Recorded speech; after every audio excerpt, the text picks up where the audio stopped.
Luftrausers is a delightful little game where you pilot a plane through a seemingly never-ending barrage of enemies. This is one of those start out with the basics and see how far you get, then upgrade once you reach a certain point sort of games.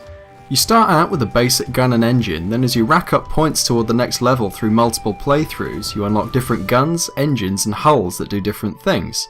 Each part comes with its own set of challenges for you to complete and a visual change to your ship. Once you progress so far and you've chosen your favourite parts, a random option opens up for each category of upgrade, so you can start each game with a random part.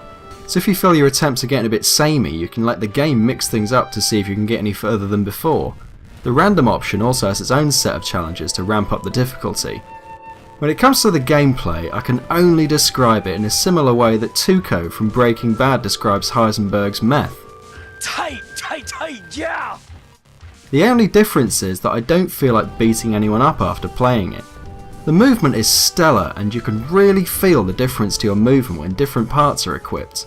Blowing things up feels right, but blowing a lot of things up in a short amount of time feels even better. You're not only rewarded with the feeling of "Oh baby, a triple!" No, get the camera! But the scoring system recognises your aerial superiority with combo multipliers. The game is difficult enough for you to not rage quit, but for you to keep playing to try and get better at it. I lost 13 hours to this game and have only just beaten the Blimp, which is the first boss. I persisted until I knocked the fucker out of the air. After you beat said Blimp, you unlock something called SMFT mode. I won't tell you what it is, but I'll let you know I screamed the whole time and switched it back to normal mode immediately. Definitely worth trying. The sound and visuals in the game go hand in hand. I turned the music down because listening to Eurotrance compilations on YouTube seemed more apt.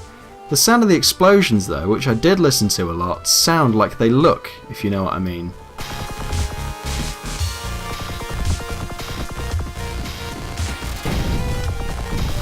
As you progress through the later levels, you can unlock the option to change the colour scheme to more funky colours. Some appear quite gimmicky, but the other ones, like straight up black and white, make you wonder why you spent so much on your computer.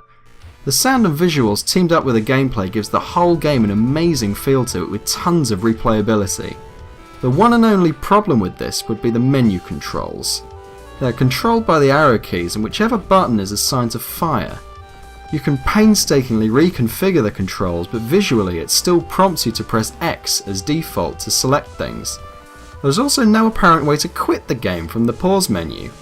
You can Alt-Tab out and quit it from there, but that seems a little extreme. Once you know this however and you get past it, it's merely a light drizzle on Luftrausers Parade.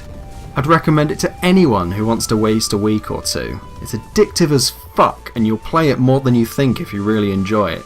It's appropriately priced on Steam for a game of this style and length, and I highly recommend you get it.